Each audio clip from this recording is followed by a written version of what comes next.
On this week's episode, Jamie Foxx returns to the MCU. Star Wars Squadrons sets to great new heights.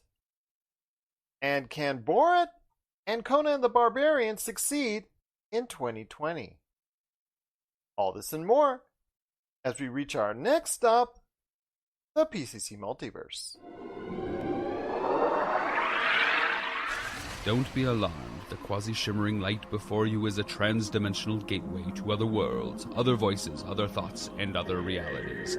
Up feels like down, and down feels like the number 7 on a Wednesday morning. Don't worry.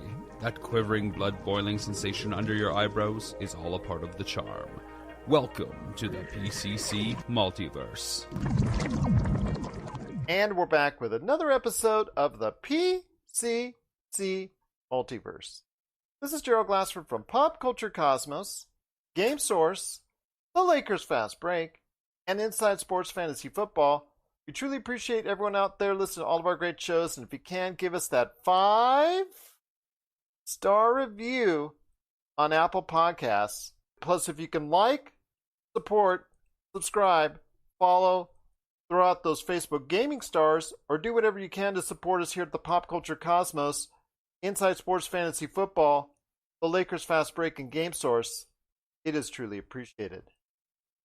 Well, he's back indeed, once again stepping in for Josh Peterson, maybe on a more regular basis, I might add, is my good friend indeed. You got to go ahead and check out what he's doing today at Castle FPV on the Twitter. It is Marcus Taylor Garza. And Marcus, great to have you back on once again for the show. Thanks for having me back. It's been fun the last few weeks, and I hope we can keep the ride going. It's been a lot of fun just to be here talking to you. It doesn't feel like work. It feels like we're just having fun. Absolutely. Well, Josh certainly doesn't want to hear my voice twice a week. I think he's cool with it for at least a little while. So we truly appreciate you stepping in for so many weeks right now, and I cannot thank you enough for continuing forward with us. Well, we got a great show lined up for you today. We're going to be talking about a lot of great things, including Jamie Foxx returning to the MCU. So we're going to talk about Star Wars Squadrons coming up here in a sec. South Park had a pandemic special. Does South Park still retain the charm after all these years? And Conan the Barbarian and Borat, it's that same kind of level of greatness that each one has achieved over the course of time. We're going to talk about that coming up in a little bit as well. If you got a chance to check out our Monday program, I did a live unboxing on the air with Josh, and one of the products I got was the Roccat 7.1 ELO USB headset that I'm actually using right now. So it's a little bit different from Audio Technica. I'm using a Roccat, ROCCAT 7.1 ELO USB. I'm using the corded version, but it also comes in a wireless and also a stereo version at 3 different price points. You can look on Amazon, Target. There's so many different outlets that it's going to be on starting October 4th. So I'm going to go ahead and share my thoughts on my time with the Roccat ELO 7.1 USB coming up here on the program, give you a little bit more information on that. Plus also as well, we're going to be talking AEW on TNT. It's 1 year. We'll see how well they're doing.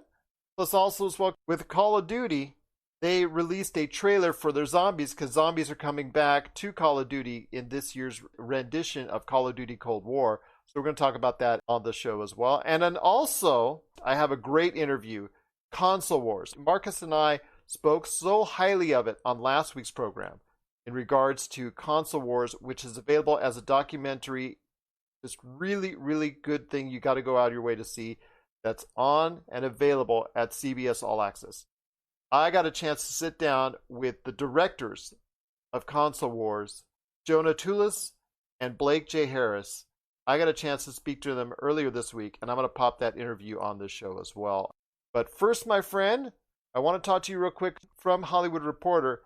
They're reporting that Jamie Foxx's character, Electro, that we saw in the Andrew Garfield Spider-Mans, is actually going to be appearing in the new Spider-Mans.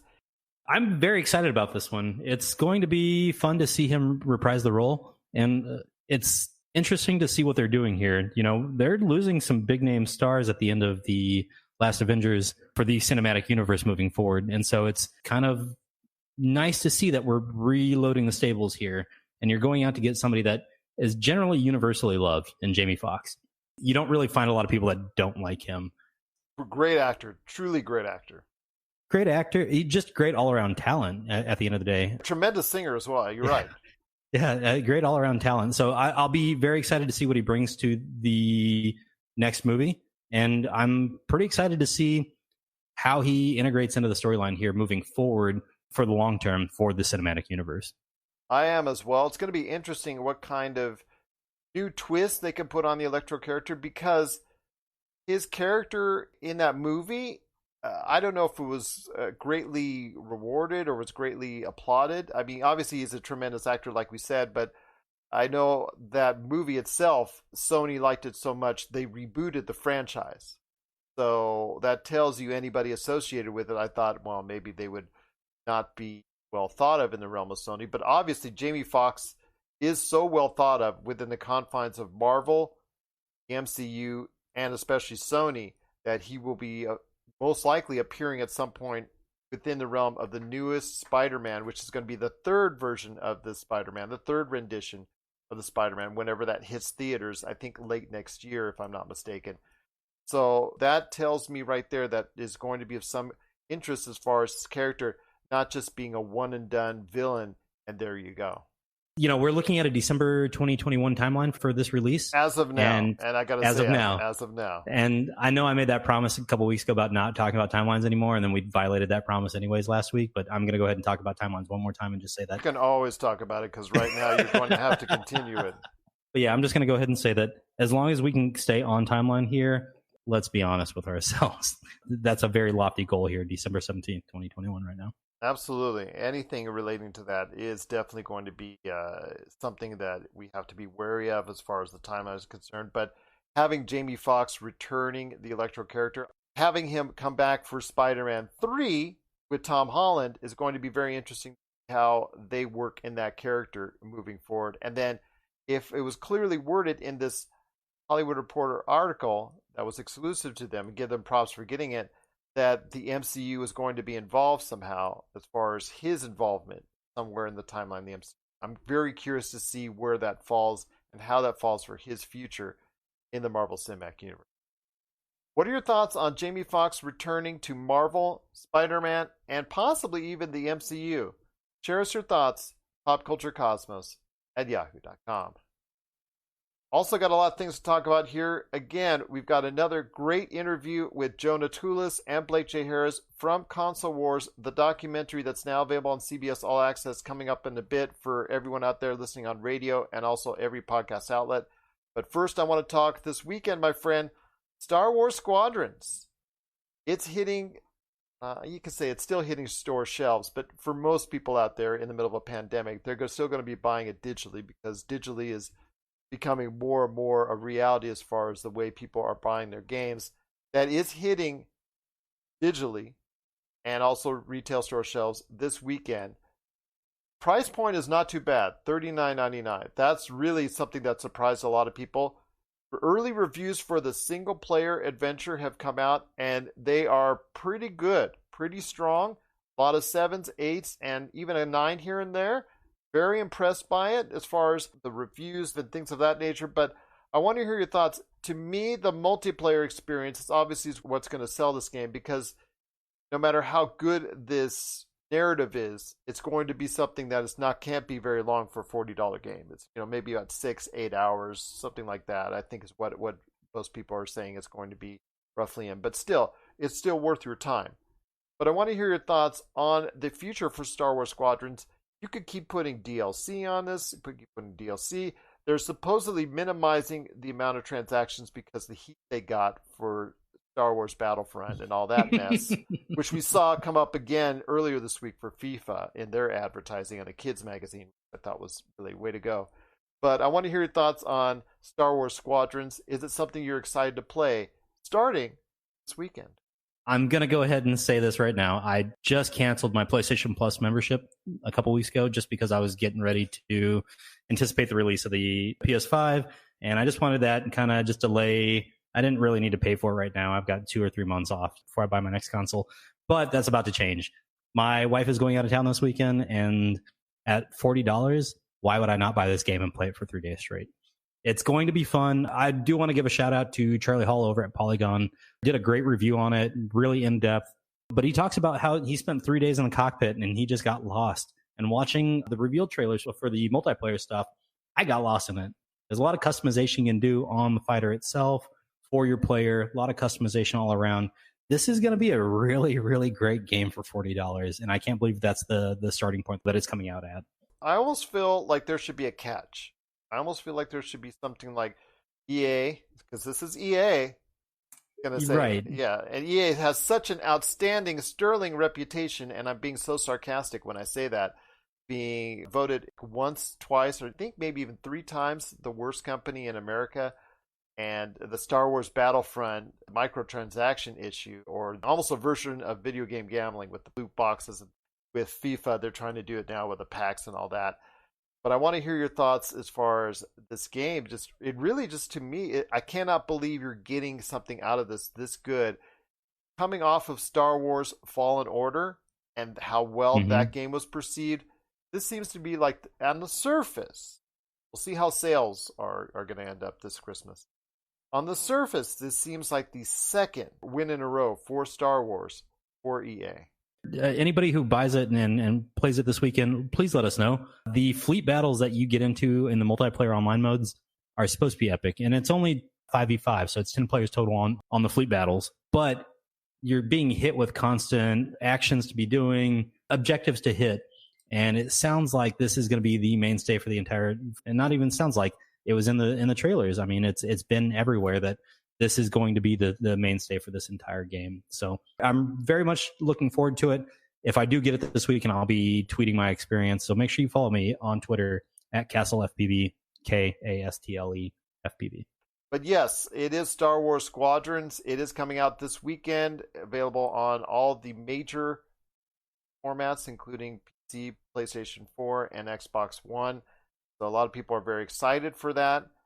And if you're excited for Star Wars Squadrons, we do want to hear your thoughts.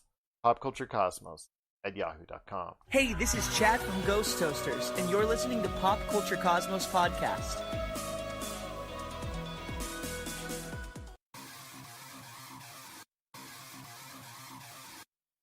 Needing an edge for your fantasy football team?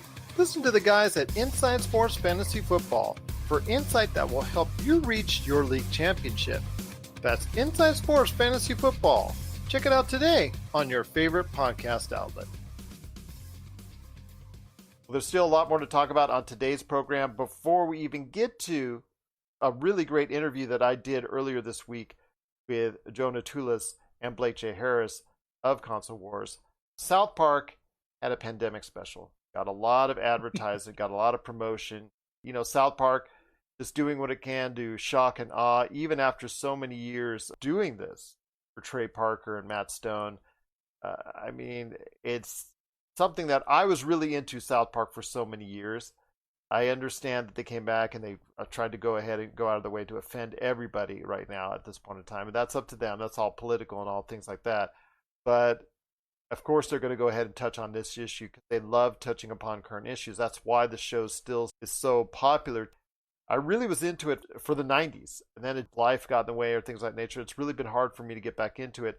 I did love their efforts as far as Team America World Police. Of course, the South Park movie, Bigger, Longer, and Uncut, which, again, people laugh at me when I say this. Before I saw Hamilton, it was the best musical I had ever seen.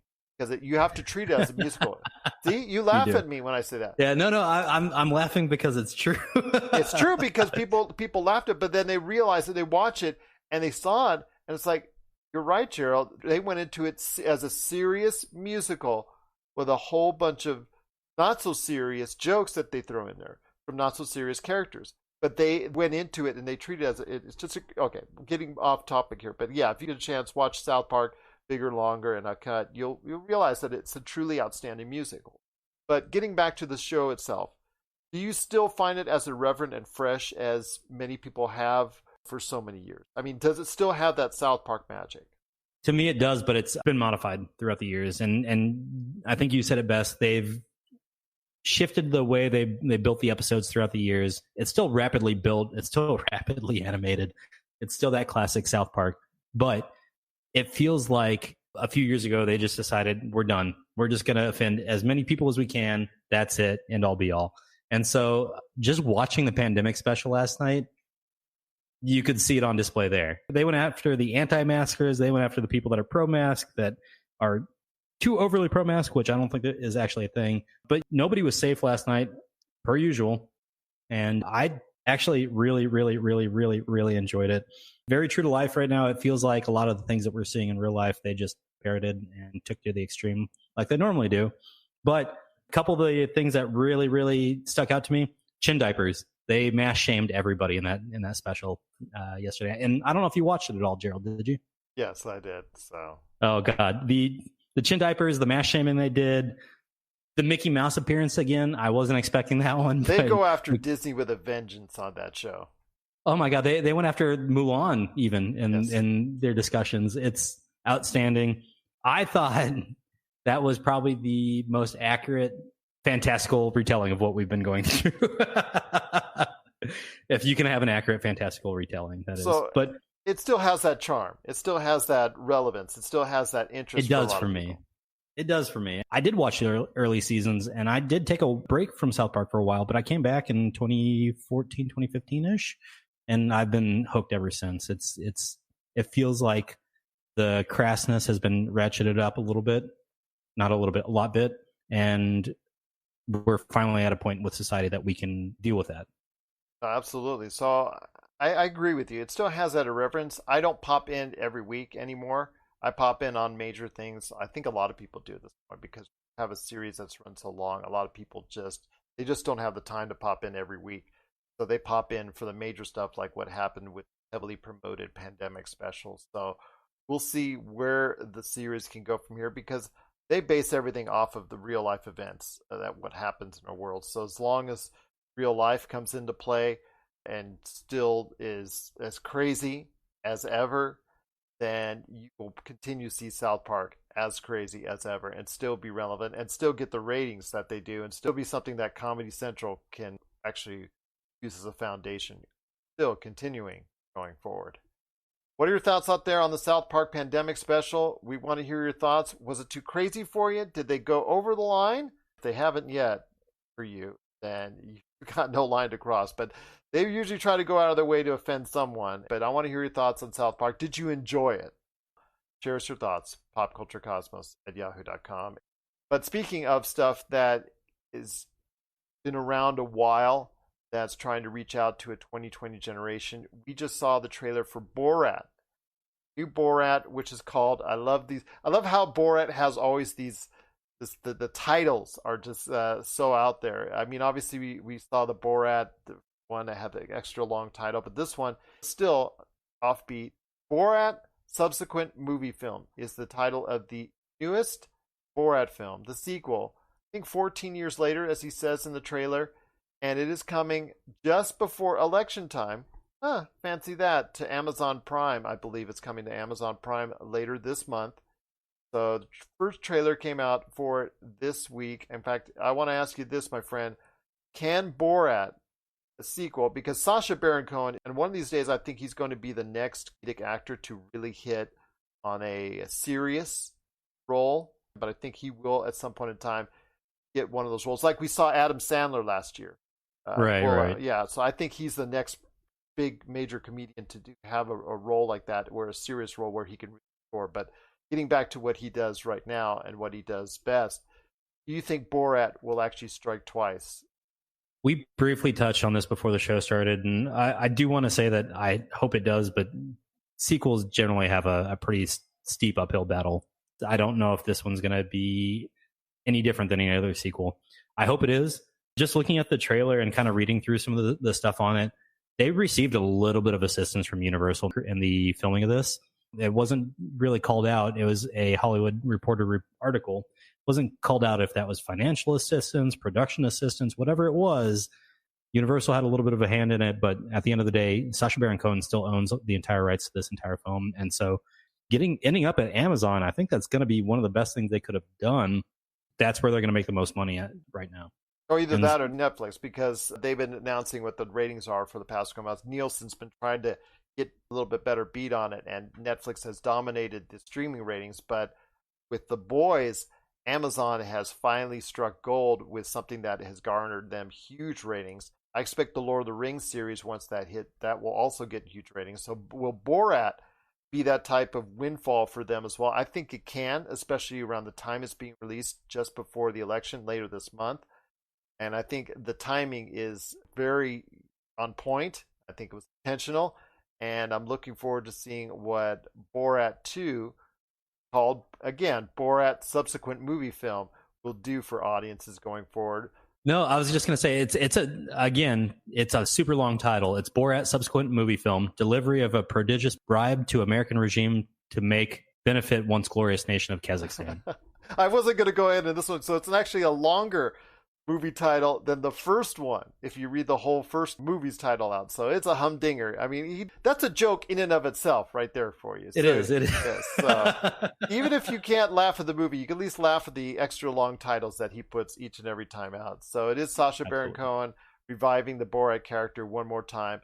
We want to hear your thoughts if you're interested in catching it later this month. popculturecosmos@yahoo.com. But Conan the Barbarian, a new series in development, was also announced. I think it's coming to Netflix, if I'm not mistaken. It is. Yeah, and I want to ask you thoughts on this. I got feedback from someone that when I reported it on Pop Culture Cosmos on Facebook, that they did not think it would work in this day and age. I want to hear your thoughts on that. Conan Exiles, the game, it didn't come out to great reviews, but it's had enough of a following as far as surviving, as far as that's concerned. But Conan the Barbarian, I know it came out with Jason Momoa. He had a try at the character way back when. I know a lot of people have forgotten that, so obviously it tells you that it wasn't very much well thought of. Can Conan the Barbarian work in a new streaming environment? I absolutely think it can. This is going to be an interesting ride for this franchise moving forward. From a global perspective, they're just trying to acquire intellectual property right now. And they want stuff that really resonates across the world. And fortunately or not, Conan the Barbarian does, right? And it's still being played in many countries around the world, and people still love this show just as much as they did when it first was on the air. So just Netflix grabbing this alone, great sign. I would be interested, and Tech Radar had a decent article on it earlier today about how this might be another series in the same vein as like The Witcher, right? That's what I was going to tell you, yeah.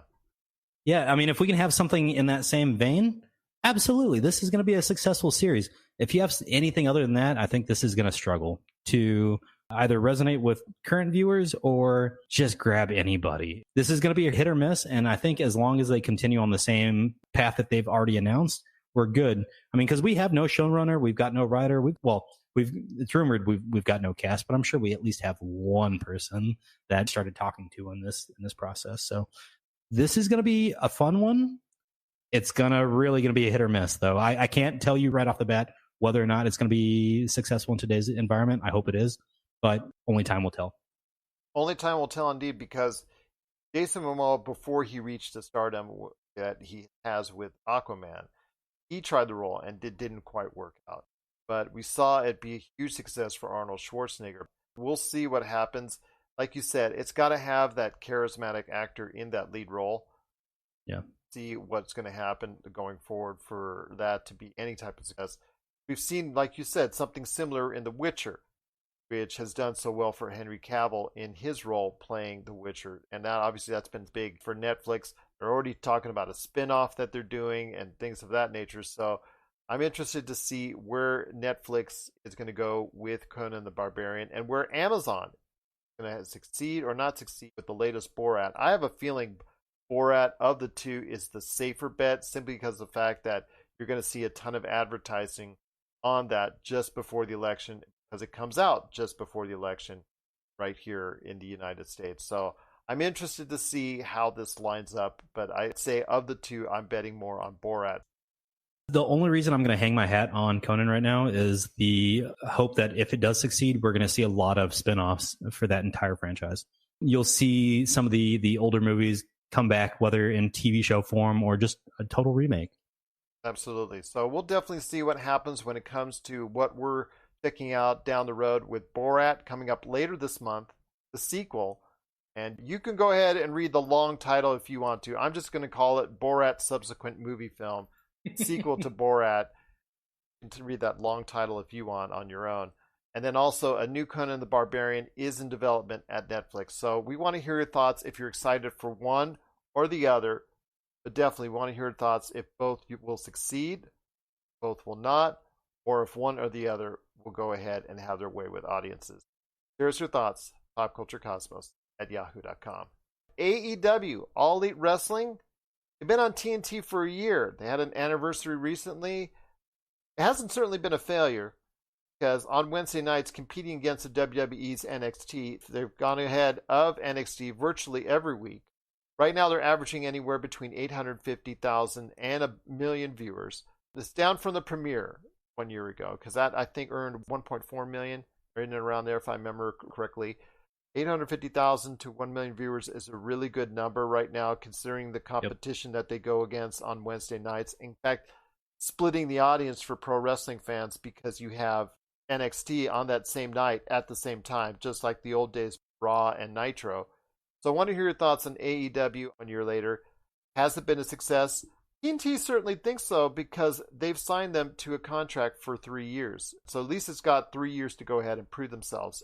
Yeah, I think this has been a great success, good resurgence in professional wrestling. This is a medium that's kind of faltered over the last decade, I would say. And it's nice to see it on the upswing again. You know, I had no clue that TNT was hosting AEW until about February-ish, when a friend of mine, Nat Pagan, actually was telling me about it. And it was a trade-off, actually. I was telling her about NASCAR. She was telling me about AEW.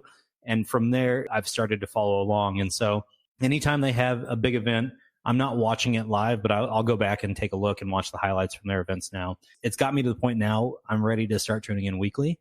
That's going to be quite the argument with the wife, but you know, it might just be DVR on YouTube TV moving forward, and I'll just watch it after the fact. We'll see how it goes. But I'm very excited by this, and their numbers are going up again, like you were talking about. They did have that rough spot in the middle there where they were down at 690,000 viewers a week, but they're back up to 835,000 for Dynamite, right? And those are great numbers, man. Yeah, and they're not playing on the same day all the time because of the NBA playoffs. So they're not usually playing it. Yeah. So you got to put that into consideration. Yeah. So, I mean, they're going up against it right now. And I think their numbers are showing that, on the other side of the playoffs here, when TNT gets its normal network programming back or normal which network schedule back. It's now back because the NBA finals, Yep. Speaking of which, you guys are doing some great work over at the Lakers Fast Break right now. Well, thank you. It's been fun listening to that. So if you haven't had a chance, go listen to Lakers Fast Break with Gerald and all the other guys. It's been fun. But this is going to be a fun final series. We'll leave that discussion over there. Okay, but, thank you. And there's plenty of discussion. I will say that. But thank you for the kind words. Yeah, but it's been fun to watch AEW getting back here to the topic at hand for a second. I'm looking forward to the fact that you've actually got guys that are longtime wrestlers, Cody Rhodes, Chris Jericho, and it's fun to see the network put a lot of faith in the performers here, the guys that know what sells well to the audience. And that's the thing. I mean, I could go with you into a deep dive in AEW on what they're doing right, what they're doing wrong, why they're connecting with the audience, why they're not. I'm not going to go old school Jim Cornette because Jim Cornette hates AEW right now with a passion. I've been a little bit harsh early on with what AEW was doing, and you could always be the same thing with WWE. Their storylines, characters, who they're pushing, who they're not. We could go on all day about this. Right now, you just got to go ahead and give the AEW a big compliment for being something that people are watching every time out. Getting a 3-year prove it from TNT. They've got 3 years to go ahead and work on AEW. They're not on a case-by-case, week-by-week basis.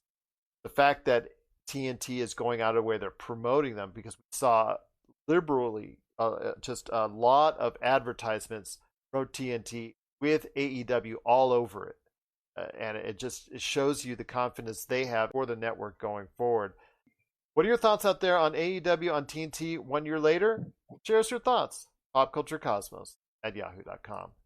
Well, coming up next for everybody listening out there on audio, on podcasts, or radio stations worldwide is a great interview that I had with Blake J. Harris, the author of Console Wars, who's also one of the directors of the documentary Console Wars, which is now available on CBS All Access, along with Jonah Tulis I had a great conversation with both of them, and also dropping names. Seth Rogen and Evan Goldberg were executive producers on it along with them. So I got a great conversation coming up with them right after the break. This is the PCC Multiverse. Coming soon, Zero Cool Films presents Action Figure Adventure. Super collector Jay Bartlett hits the road once again in search of action figures' most iconic and noteworthy and rare figures, all in the name of creating the most ultimate action figure auction ever. He fronts the cash, the charity benefits in the end. What will he get, how will he get it, and how well will he do? Find out November 1st, 2020. All right, now we're back with the program. It's Gerald Glassford coming right back at you here at the Pop Culture Cosmos.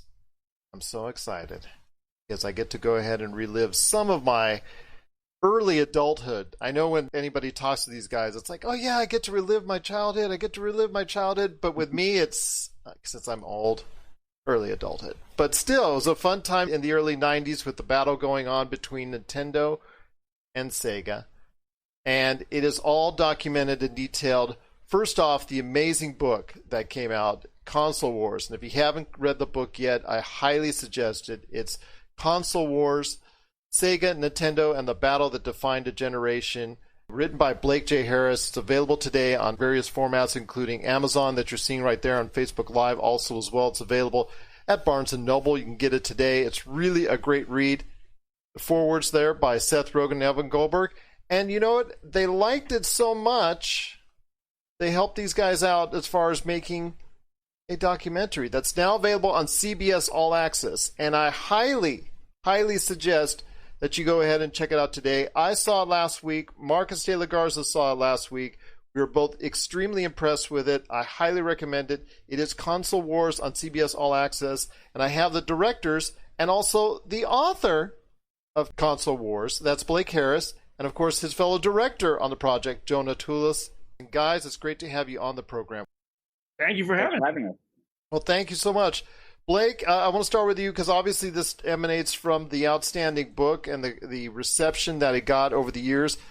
I told you before we went on the program that one of my other co-hosts, Josh Peterson, who does the Monday show with me, he turned me on to this book. He loves the Genesis. He loves that era of time, that console generation. And he said, check out this book. And I said, okay, I'll give it a shot. And I'll tell you what, it was definitely worth the read. Obviously put great detail in the whole background, the backstory of it. Tell me exactly the response to it, how it was so great, and just approached with Jonah and go ahead and create this awesome documentary. Yeah, so it was life-changing for me and for us. And actually, you know, the story begins back in 2011. Jonah and I, even back then, we had been writing partners and producing partners, and Jonah had directed, and so we started talking about this story. And so even at the earliest stage, when I was thinking about doing a book, telling that to Jonah, telling him I thought there might be a good scripted story here, like The Social Network, and he suggested doing a documentary. So it's actually something that had been on our radar that we were actively working on off and on for the past 8 years. So, you know, it was a parallel, concurrent process with the research for the book. You know, obviously I was speaking with these people and getting to spend time with them when we started filming in 2013 was very helpful to me writing the book. But, you know, this documentary is something that has been in the hopper that we've been working on for a long time. So it feels so good to finally get it out there because it's just this incredible business story, this incredible human story that we always feel really fortunate to tell. And obviously, like your co-host point, you know, it touched a lot of people. Yes. And also to your point, like, let's face it, early adulthood is better than childhood. So like that's better to have the memories of the Genesis tied to those better years. Well, I like I said, for me, I experienced it. I had both. I was right in the middle of the war. And obviously as a young adult at that time, I had a little bit better perspective of it, but I don't have as much of the nostalgic factors like, wow, I opened up one for Christmas. Like, I'm sure you guys hear the stories as far as that's concerned. Mine was the Atari 2600 and Pong as far as me. Wow.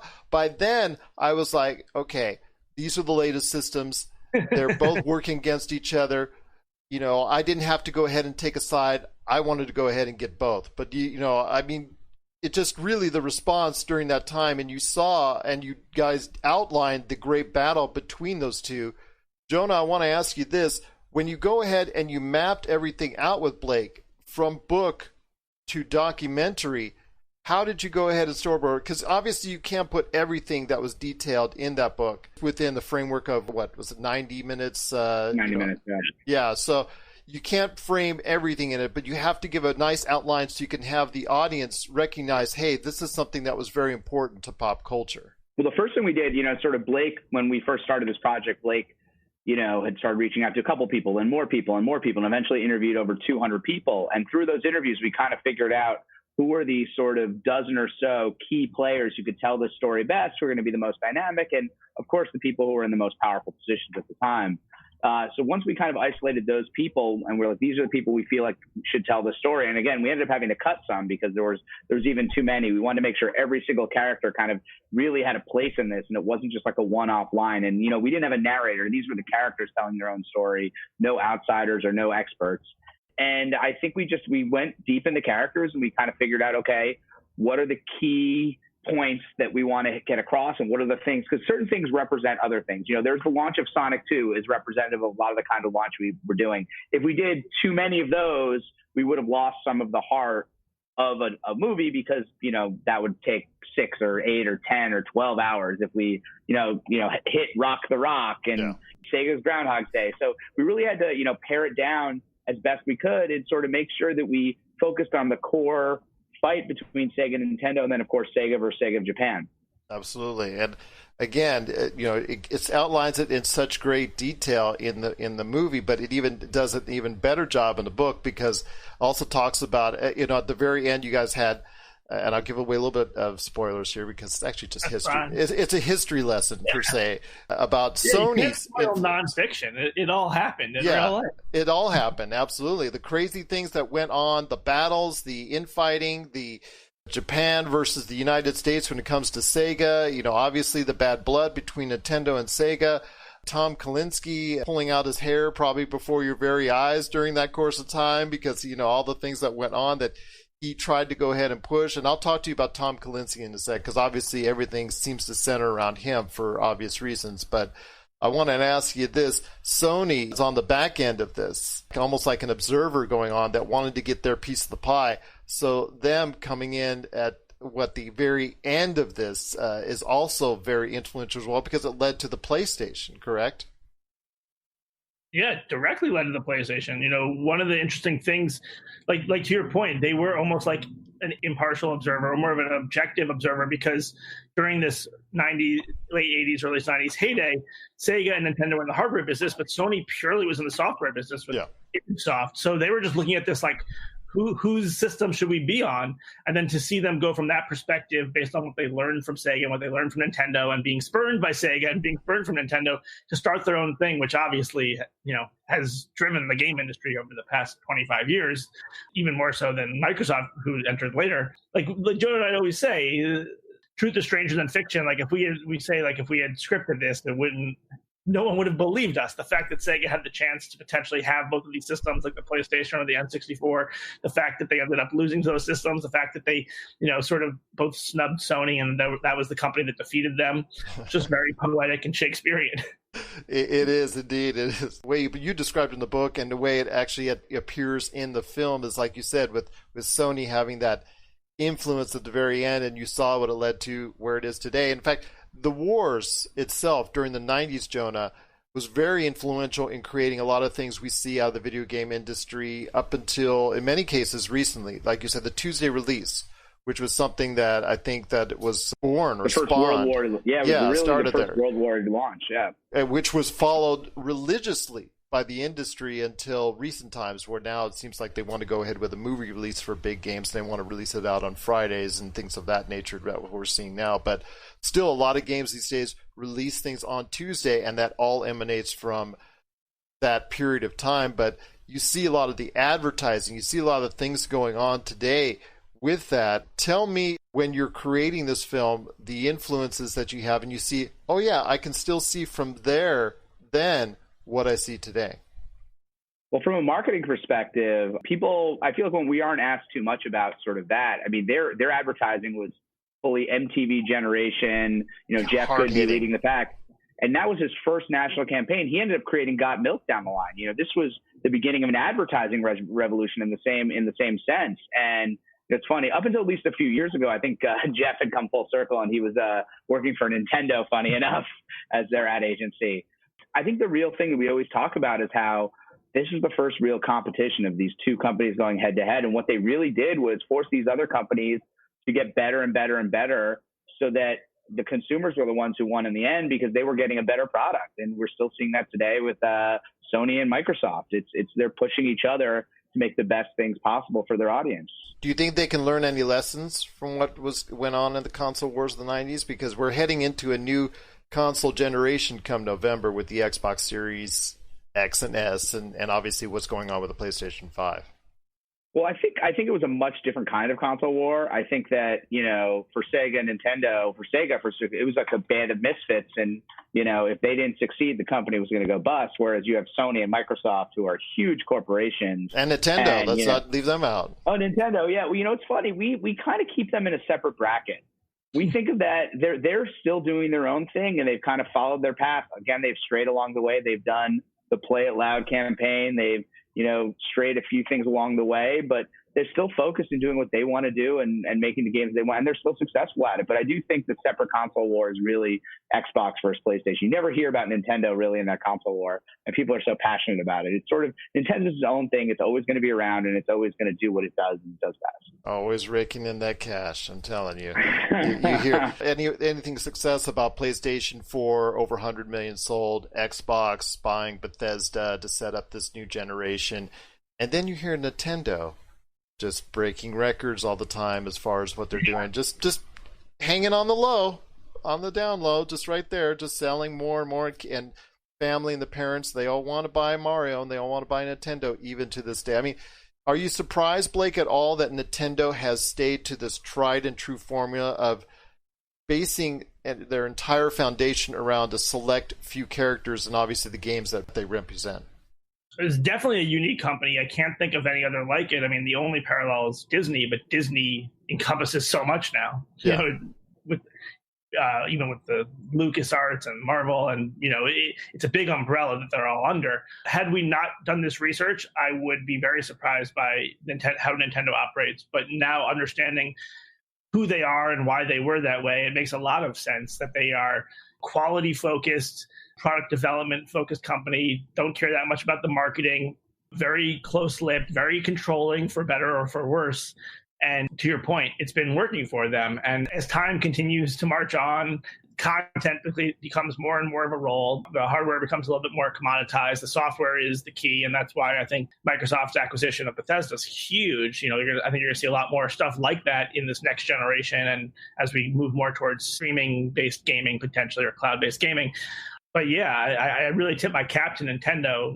Even since the book came out, Nintendo had lost its way a little bit 6 years ago, but I think they've done a great job with the Amiibos and with the Switch coming back from the Wii U. The final section of the book is called The Tortoise and the Hare, and Nintendo really does have this slow, methodical path, and they have not really strayed from it. And sometimes it works and sometimes it doesn't. But in the long run, it works because they really put quality first and focus on those core titles. Absolutely. I mean, they had the success obviously around that time with the NES. And then obviously after that, they went to the N64, which is a huge success for them. Then GameCube, not so much. But then obviously it emanated into the Wii. Not so much on the Wii U, like you said, and then right back into the Switch again. So they've hit highs and lows. But they, like you said, they've stayed to that tried and true formula that has seemingly worked for them, or will work for them, at least in one console generation or the other. I also tip my cap to them for being innovative. Like when we think about a tortoise and a tortoise versus hare sort of style battle, you think that the tortoise is much more conservative. And Nintendo is fiscally and all that. But, the Wii with the motion controllers was a huge innovation. That was a big risk. Even the Wii U, which was problematic for some reason. Rest in peace. And they were at least trying something different, a sort of tablet-esque console. And then now you see a much more of a handheld, like a dual home console handheld Switch. So it's really impressive how much innovation they bring into their products when we think of them as more of a conservative company. I want to ask real this quick. If somebody were to go back in time and take a look at the 90s and take a look at the console wars as being maybe an example of that period of time in the 90s, I see it very competition heavy during that period of time as far as the 90s, whether it was sports with Sosa versus McGuire, with a home run battle, pro wrestling, WCW and WWF, where it's similar to what we saw with Sega and Nintendo. They had a share of the lead for a period of time. When you look back and all the work and what you created, when you guys were going ahead and creating the movie and whatnot, and obviously taking the great work from your book, Blake, do you see it more as an example of the 90s as a whole? I do. Well, the 90s was a special time. Beyond the nostalgia, this was really before cell phones were really prevalent. It was before the internet really kind of took hold. It was us going to our friends playing video games. It was, watching wrestling on TV, like you were saying, or watching, McGuire versus Sosa. So these events became even bigger because there were less distractions around. But at the same time, the 90s was such a special time. Like the archival footage was one of the things in the film that really made us excited, because we kind of wanted to create a time capsule of that time. You see Hulk Hogan, Vanna White sort of appearing in this. You see Paul Rudd when he was a kid in a commercial. You see all these moments, and it brings you back to that time. And I do think, from a competition standpoint, it's because there was more ability to focus on these competitions, because these were the big events of the time. Sega, Nintendo, this was what kids did. They did that, or they tried to rush home to watch the TV shows that they liked to watch, but sometimes they'd miss them because they couldn't get home in time. Sega, Nintendo was a battle that stood out because of this. With Tom Kalinske being at the head of all this, running Sega of America during that period of time at its heyday, this is not by far and away his greatest success. That's something you guys get across, is he was part of so many different campaigns with Barbie and so much more. He seemed to have, I don't want to say he had the Midas touch per se, but my gosh, everything he seemed to be working on seemed to do extremely well. Isn't that right, Blake? Yeah, it might not be his greatest success because he's had so many good ones, but I would say it's his most unlikely. And yeah. That was something, I'm glad it resonated, because we really wanted to get that across, because he is just an incredible guy, sort of a role model to us in certain ways, and somebody who we were surprised was just not as well known as he should be. And then also because we would, challenge ourselves when thinking about the movie and thinking about the book. Let's be clear, Tom Kalinske did not have anything to do with the programming of Sonic. He didn't actually make the games. So to give him credit for running the business and being the CEO of Sega of America, we want to make sure that he's not just a beneficiary of good timing. And like all success stories, that is part of it. But the fact that, like you said, he sort of had this Midas touch from the 60s with the Flintstones True Vitamins, the 70s with Barbie, the 80s with He-Man Master of the Universe. Lightning doesn't just continually strike around this guy by accident. There's something more to this guy. And, what a great protagonist for us to be able to follow and to see the story through his fish out of water eyes as we learn the game industry through him. I think that people sort of really love the idea of the game creators and the Miyamotos of the world, for Nintendo, but you forget that, when you have 5% of the market, Nintendo is 95% of the market, you need that Tom Kalinske to come in there and run down to Walmart and paint the town blue and make sure that they can get into stores. You forget that these are the guys who really lit a fire that gets Sonic out there and to sort of make it a thing in the United States. Absolutely. All the things that they did here in the States to get the Genesis at the heights to where it was at, and the battles even internally with Sega Japan and Sega Japan battles with Sega of America on the direction of the console itself is truly fascinating. And whether you're reading the book or you're watching the documentary, it's truly a fascinating follow as far as to see all that dichotomy between the inner battles between the company itself, even before the battle with Nintendo itself. Yeah, it's almost like Jonah and I, playing devil's advocate, would ask ourselves, well, what would Sega have been like without Tom Kalinske? And you almost have the perfect control variable, Sega of Japan. Same products, roughly the same pricing, but no Tom Kalinske. And they were very unsuccessful with the 16-bit Mega Drive in Japan. And to your point, one of the more fascinating aspects and one of the more compelling aspects of the story is that nominally it's a battle between Sega and Nintendo, and that's what we all remember, and that's what drove the business. But what actually led to Sega's downfall was this other battle, this internal civil war between Sega of America and Sega of Japan. And there's a lot of lessons to be learned there, and also a lot of frustrations for those of us who loved Sega and would have loved to see them continue to be very successful. Absolutely. And it's just spawned out into an awesome documentary and, of course, a truly incredible book. But before we head on out, I got to ask you one last question. The foreword on your book, and obviously the executive producers of your movie, are Seth Rogen and Evan Goldberg, who, needless to say, are having a little bit of success right now on some certain projects, the boys, and some other things that they're doing. But obviously your documentary right now is their newest success. And they also wrote a foreword for your book as well, so they can go ahead, and anybody out there wants to go ahead and read that, they can go ahead again, as people watching on Facebook Live, right there on Amazon, Console Wars.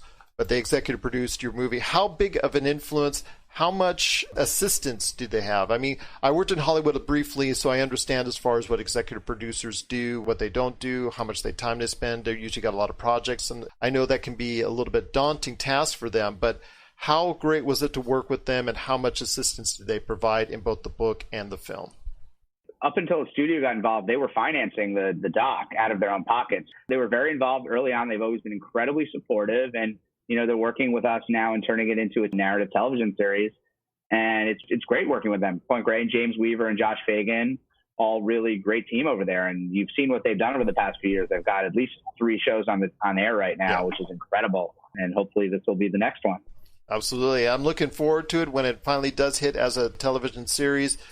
I wonder who you will cast as Tom Kalinske, and obviously the cast and crew over at Sega Japan, obviously the whole dichotomy of who's working at Nintendo at that period of time, all the key players. It's going to be very interesting who you cast indeed, and I'm definitely going to be looking forward to it. Again, I have Blake Harris and Jonah Tulis of Console Wars. You got to check it out today. The awesome documentary. I highly recommend it. It's available right now on CBS All-Access. Get it now. Don't wait till CBS All-Access becomes Paramount Plus. Just watch it now. Watch it now. And then after that, if you want more of a deep dive, you got to go ahead and grab the book from Barnes & Noble or Amazon. It's Console Wars, Sega, Nintendo, and the Battle That Defined a Generation. It's available right now. Audio, paperback, hardcover, whatever your flavor is, just go ahead and read that book because it's a great deep dive. The documentary is great in of itself. Guys, I truly appreciate it. I feel like staying at a comfort inn right now. I don't know why, but I'm just going to go ahead and think about that. But guys, it's been there's a reason why, but you have to watch the film. I will tell you this, it's been such an honor to speak to both you guys. I'm hoping to get you back on, hopefully when the TV series comes about, and see what we can do to set things up there. But I wish you guys thank you. I wish you guys continued success with all your projects, and I look forward to speaking to you both right here at the Pop Culture Cosmos. If you need your video game fix, be sure to check out Retro City Games. Located in Town Square on Las Vegas Boulevard or in Henderson, Nevada, Retro City Games has the cure for all your video game vices. Retro games and games for current consoles, Nintendo, Sega, PlayStation, Xbox, and more. Retro City Games has all the staples from any library and some highly collectible offerings too. So pick up a few games today at Retro City Games in Town Square on Las Vegas Boulevard or in Henderson, Nevada. Retro City Games is your video game metropolis. And we're back to close out the PCC Multiverse. This is Gerald Glassford along with my good friend Marcus de la Garza. Speaking of video games, zombies are coming back to Call of Duty because it's Treyarch, developer this time around for the latest rendition of Call of Duty Black Ops. Get rid of the Black Ops, please. Cold War. Call of Duty, Cold War. I like that. Yeah, but I want to ask you this. They're bringing back zombies. I think the 6th or 7th time that they brought back zombies. Not just Treyarch, but once Treyarch had success with it in the World War game in 2009. Sometimes it's clicked, sometimes it's not. Are you excited to go back and play zombies once again in Call of Duty? Yeah, absolutely. I assumed we were going to be doing some multiplayer zombie action online together, but if not, you got to let me know now because it's something I really enjoyed from World at War. I enjoyed it in the subsequent games. I did take a break from Call of Duty, so I didn't get to see the last 2 iterations of zombies here, but I do want to say that I'm very excited about this one. I don't think it's overplayed. I don't think we're over the zombies yet. Just watching the revealed trailer, it got me very excited for it. It sounds like you're not wholly sold on the zombies, though, Gerald. I don't know, because I just got finished trying out the latest update for Left 4 Dead 2 called The Last Stand. I just got finished playing with that. I enjoyed my time there. I compare that to what I've played before in COD Zombies. All right, but to me, I like the fast action that Left 4 Dead 2 throws at you and the pure chaos that can happen. I'll give it a try. Call of Duty as a game we're so excited for. Obviously the intrigue, the campaign, I'm really excited about. The multiplayer is always going to be fun with whatever variants they have. Zombies, I'm going to have to see if I can get back into it because like I said, I had a blast getting back into Left 4 Dead 2. So I'm hoping that I will be able to have the same when it comes to Call of Duty. If I get back into the Cold War, that will really be something that I'm looking forward to, is playing against zombies. What are your thoughts out there on Call of Duty returning to zombies once again? Share us your thoughts. PopCultureCosmos@yahoo.com. Well, I want to thank Jonah Tulis and Blake J. Harris for stopping by on the program today. Wish them all the best and success with their upcoming TV series based on Console Wars, the book that they're also developing as well with Evan Goldberg and Seth Rogen.